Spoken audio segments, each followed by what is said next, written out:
Number one, I'm getting so fat and out of shape. I'm just like, I'm disgusted with myself, but there's a beautiful thing. Like, you know how people say you let yourself go? Boy, when I hit 40, I let myself go. And I tell you what, as you get older, your body needs more and more maintenance. That's how it goes.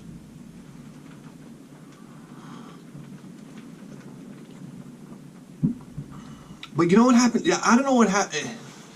But there's something so liberating about just not giving a fuck.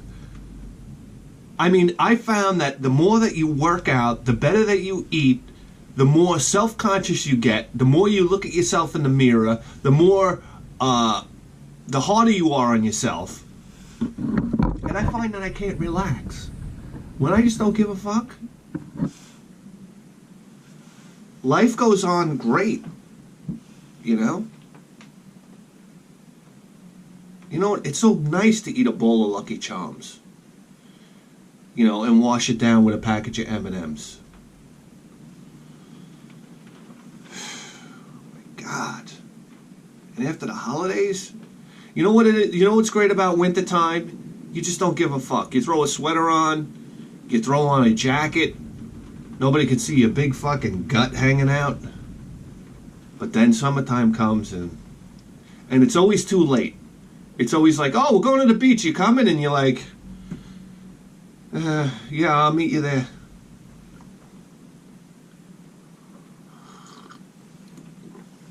You're gonna come, you want to come to Long Island? I'll show you around. But I'm not taking you to no cockamamie garage sales looking for video games. I'm not taking you to a video game store. The last place I'll take you. I'll take you to an Italian restaurant. And I'll take you to a Spanish supermarket. Let me tell you something. Jesus Christ. I take you to this Italian restaurant. Let me tell you the secret to an Italian restaurant. All you gotta do is make the sauce. We got a place right here in Lindenhurst, Gino's. Oh my God, just thinking about it. There's sauce. A lot of times you eat tomato sauce, and it like, once it like punches you in the mouth when you eat it. It's got like, it's got like too much flavor. This tomato sauce is so silky and so subtle that when you have some, you're like, You're like, let me try some more. And this is tomato sauce. You could just keep on eating the tomato sauce. You could go there and say, give me a bowl of tomato sauce. So I go there, I get the same thing every time.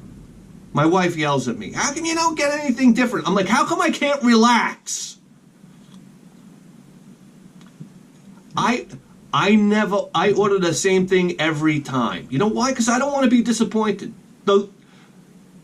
My biggest fear when I go to a restaurant is if I order something new, I'm going to get it. I'm not going to like it. So I'm not going to eat it. And then I'm still going to be hungry. I don't need that kind of stress in my life. I order a chicken Parmesan. Okay, number one, I don't order the pasta. And I'm not on some low-carb diet either. First they bring out the salad, creamy Italian dressing. I pound that down, and out comes the chicken Parmesan. I eat the chicken Parmesan. And then at the end, I look down, and my plate is like this swirling, like marbleized, just candy cane of sauce and mozzarella cheese. I reach over into the bread basket. I split open a piece of bread. I dunk it or swirl it around in the sauce. I pinch off a little mozzarella cheese. And it's like every bite you're eating a little pizza.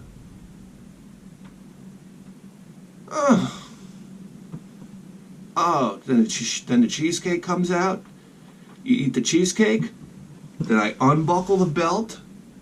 And I just let the prostate hang. Oh my gosh, you guys don't know what you're missing. Sometimes I eat a meal and sometimes I say to my wife, I say, you know something? If I had one of those kids from Africa over here, this is where I'd take him. I'd fucking... sip of coffee for chicken Parmesan.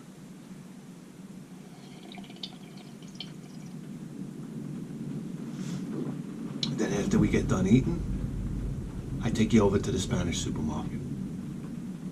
Now listen, I don't know who the fuck is doing the hiring in a Spanish supermarket, but you go there and every girl working there looks like a Ducati girl.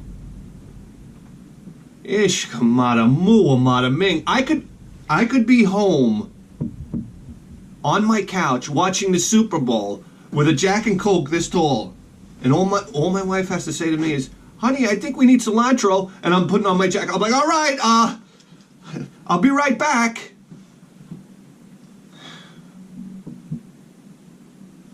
What are we talking about?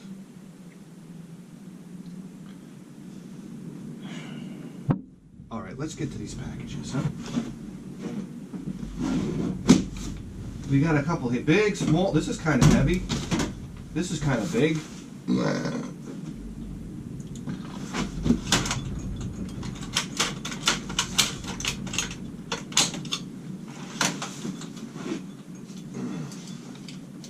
Okay, what am I doing? This one's from Malik.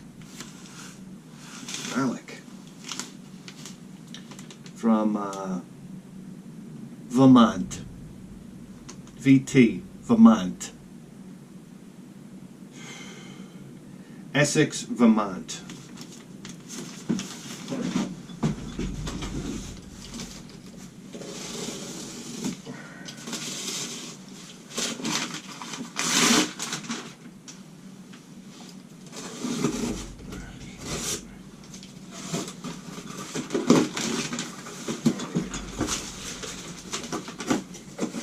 Okay, here we go. Dear Bithead 1000, greetings from a fellow gamer to your north. Right, okay. I'm a loyal follower of your show, and I think I speak for many of us when I say, guys, it's early in the morning here. Hold on a second. Let's try this again. I'm a loyal follower of your show, and I think I speak for many of us when I say that I tune in for the gaming, but stay for the hilarious anecdotes. Thank you. At any rate, I simply wanted to show my appreciation by sending something your way. However modest it may be, based on viewing your NES videos, I'm enclosing 5 things that I think you need and 1 thing that I know you need. Would love to meet up and give you a tour of my gaming cave. PC Engine, pinballs, Neo Geo. Wow. I'd love to see your cave. I really would. If you ever find yourself in Burlington, Vermont. Cheers, Neil from Vermont. YouTube name Stiggy. Wow, yeah, wow. PC Engine, pinball machines, and Neo Geo. Do you need anything else in life? And a little oxygen. That's all you need. Oh my God, what is this here? Oh, baby. Here we go.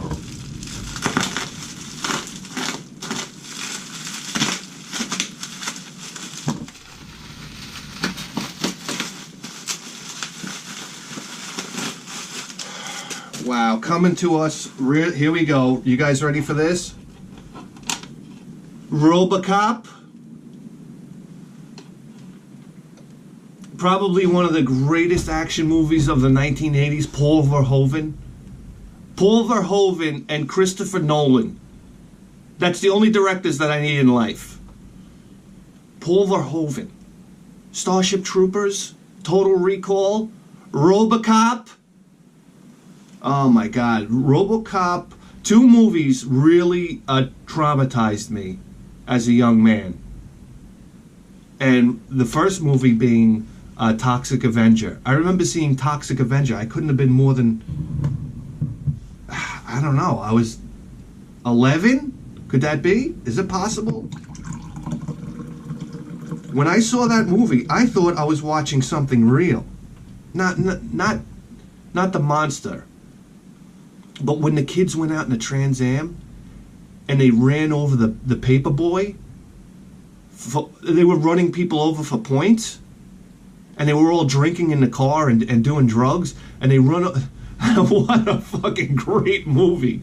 They run over the paper boy, and then they back over his head, and his head explodes all over the street, and they get out and they take pictures of it. And I was thinking there was real people. I thought there was people out there that would do such a thing. Oh my God, traumatized. I would ride my bike. I'd be looking around every time. I was petrified of somebody hitting me with their car and then running over my head. That movie traumatized me. And then RoboCop. RoboCop, when all the bad guys, when they have RoboCop in the factory, and they have him basically dead to rights, when he's still a human being, when he's, I don't know. And then all the bad guys start shooting him with shotguns, and they're making jokes about it, and they blow off his hand.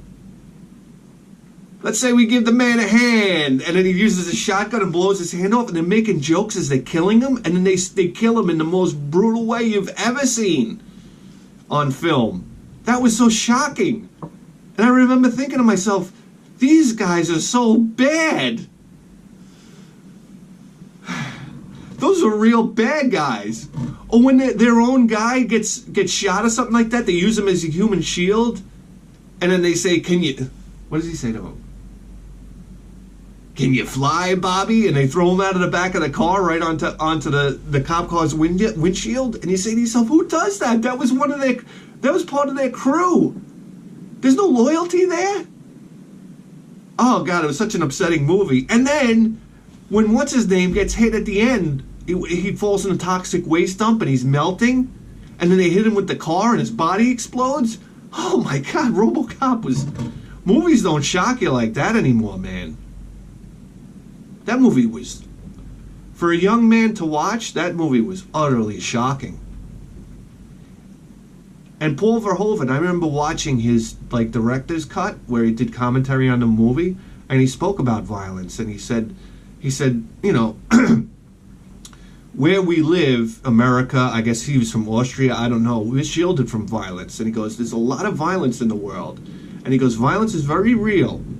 And he thought it was very insulting and it was a disservice to portray violence on screen, other than for what it really is. It's very real and it's very graphic.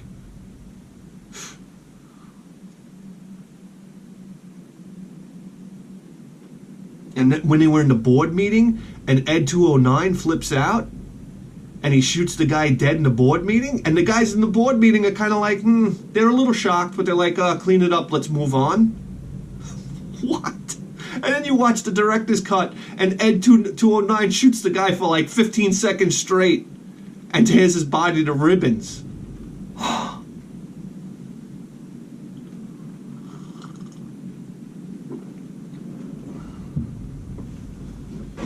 Who was the bad guy in that movie? He was so good.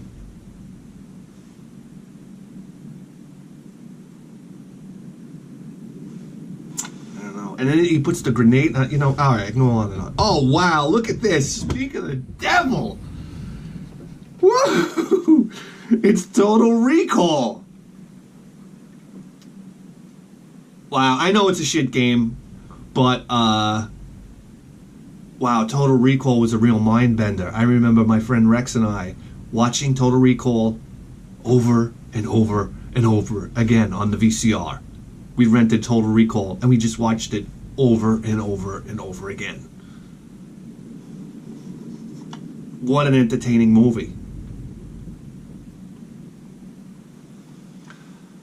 Wow, guys, this might be this is certainly a top 10 game. This might be a top 5 game right here. I don't know if that's even possible. Guys, wow. Let me tell you something. This is Trade West. Trade West, yeah. I'm curious to know what other games they made. But if I'm not mistaken, this was one of the first Rare games? I think Rare was involved with this one. Yes. I think. Solar Jetman. Oh my God. The music and Solar Jetman. Leave the show right now and go YouTube while you're here. And go check out Solar Jetman music.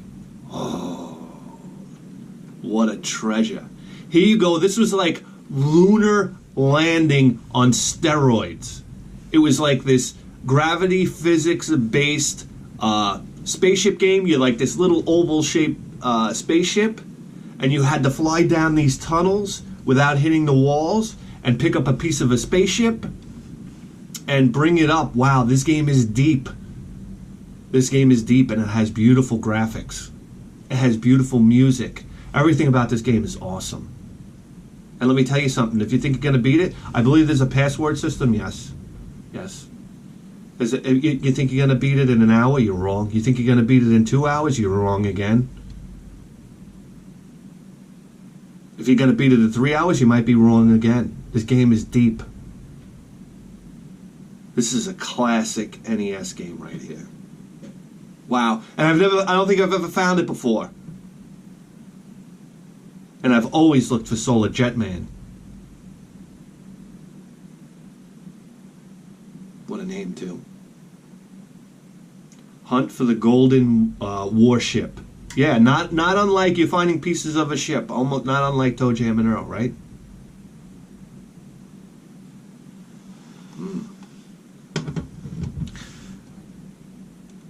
Wow, look at this. Sip of coffee for Solar Jetman.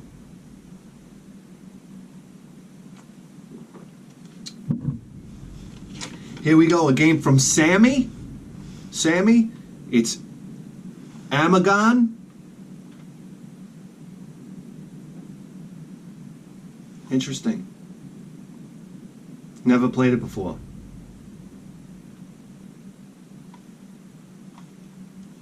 Nice. Here we go, Milton Bradley. I believe we have this one, Time Lord. Let me tell you something. Milton Bradley, when I see the Milton Bradley logo, I'm thinking Marble Madness. I'm thinking Marble Madness. By the way, Solar Jetman, I used to rent that in the rental store. That was one of those games that I never owned, but I rented it from the rental store, and I rented it many times. I should have bought the damn game. All right, here we go. Time Lord, Milton Bradley. I believe Marble Madness was a Milton Bradley game. Captain Skyhawk, Milton Bradley. Never played Time Lord. And wow, here we go. Probably, man, these jungle games so popular, huh? Super Pitfall. You had Jungle Hunt. You had Pitfall back in the day. You had Tarzan on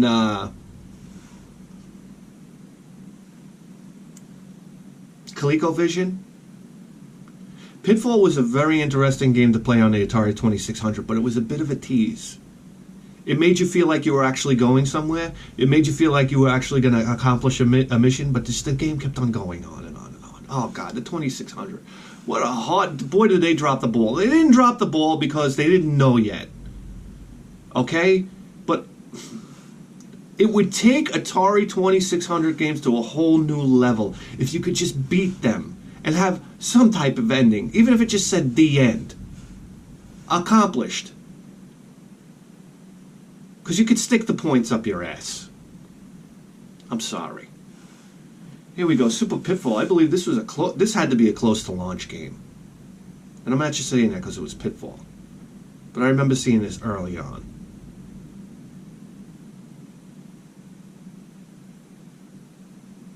Never played it. I think maybe I did play it before, but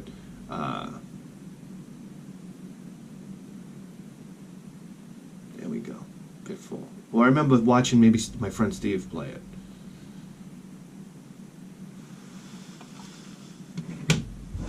Wow, those are nice titles. Nice titles. What do we got here? What do we got here? Holy oh, look at this. Vermont Coffee Company. Wow. Oh my God, I can smell it coming through the bag.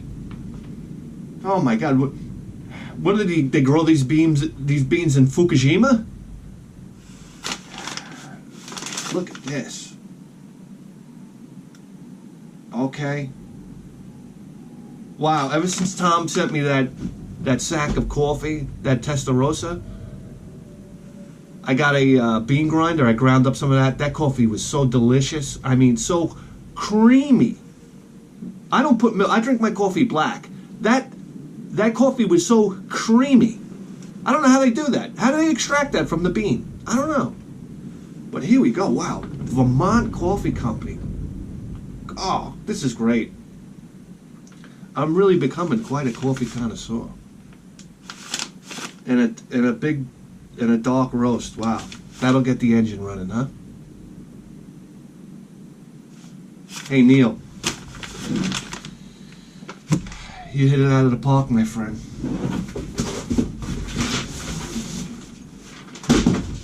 All right, we got time for one more. Here we go. This is one I've been needing to get to for a long time.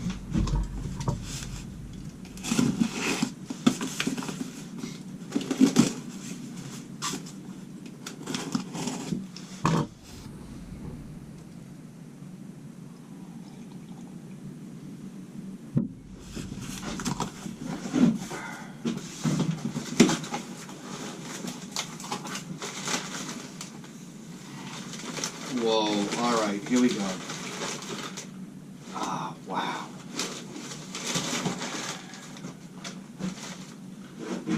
We all know the Video Game Dads podcast by now. If you don't, go check it out, the Video Game Dads podcast. Excellent show. This one's from Adam Sharp. This is top 5 Sega Genesis games. You ready for this, guys? You ready for this? Top 5 Sega Genesis games. Wow. Here we go, baby. Adam sent me a message. He said he had this game. He wanted to send it my way. I got to send something his way. It's on the way, Adam. I'm working on it. Here we go. Look at this, guys. Oh, Starflight. Wow. I think I traded a kid at school for my copy of Starflight. Number one, let me show you something. I know that it had the manual in it because I was straining just to get it out of the box. Guys, you want to see a fucking instruction manual? Here we go right now. Look at this. Look at this. Look at that instruction manual, guys. Look at this, full color. Did I say that? No, look at this. Starflight Electronic Arts at its absolute finest. Wow, this is a really beautiful copy of this game. Here we go. For those of you guys that don't know about Starflight, it's almost like playing, like you're at the helm of the Starship Enterprise. You start out at home base. You have your ship. You load up your ship. You can equip your ship with mining tools, with weapons, whatever you want to do. And then you leave your home planet or your home base, and then you search through the galaxy. You search through the universe. You go to multiple galaxies. Do you go to multiple galaxies? You go to multiple solar systems. And I mean, here's a game that had a vastness to it that you just couldn't, it was almost incomprehensible at the time. What's the year? 1991.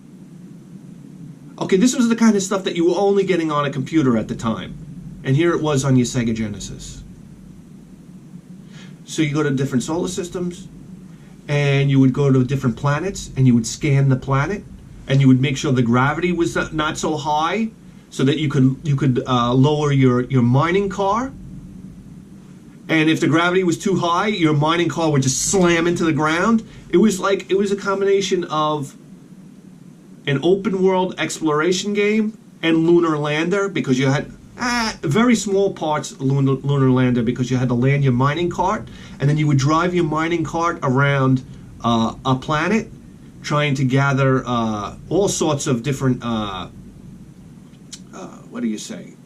minerals, metals, and stuff. And you would fill your cargo stores. You would go back to home base, cash it in, get more fuel so you could travel further out into the universe. And then you would run into enemies, and not necessarily enemies. They could be friendly, depending on how you spoke to them, depending on your crew. Because you could have humanoids on your crew, you could have robots, you could have different races. And then you would go out, and if a ship detected you had some other race on your ship, or you were some other race, you automatically get into a battle, or you'd automatically be peaceful. I mean, this game was incredible, man. Incredible.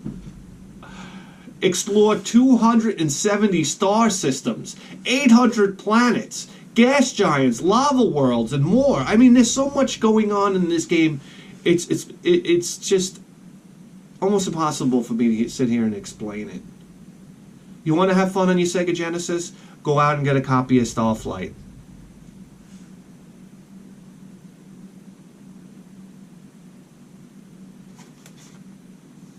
How many megs? 8 meg. 8 meg. That was a big deal. 8 meg games. There was this wave of 8 meg games. I would say probably right in the middle of the Sega Genesis career or lifespan. Right in the middle, you had all the 8 meg games. That was a buzzword. Because before, games might have been 4 meg, 6 meg, and then we would look in the video game magazines, guys. 8 meg, 8 meg. If it wasn't 8 meg, didn't want to know about it. 8 meg, and then wait a second, and then they started going 16 meg, and they started going 24 meg. And it was like you got the cartridge. You're like, what do I got to do? Pour gasoline in the thing to get this thing running? 24 meg?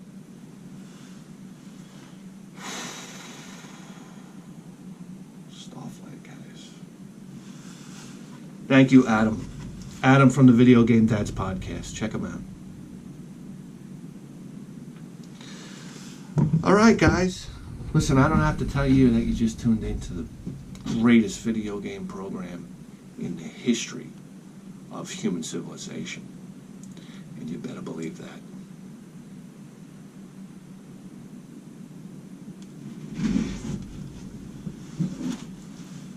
Let's get these beauties in the cabinet.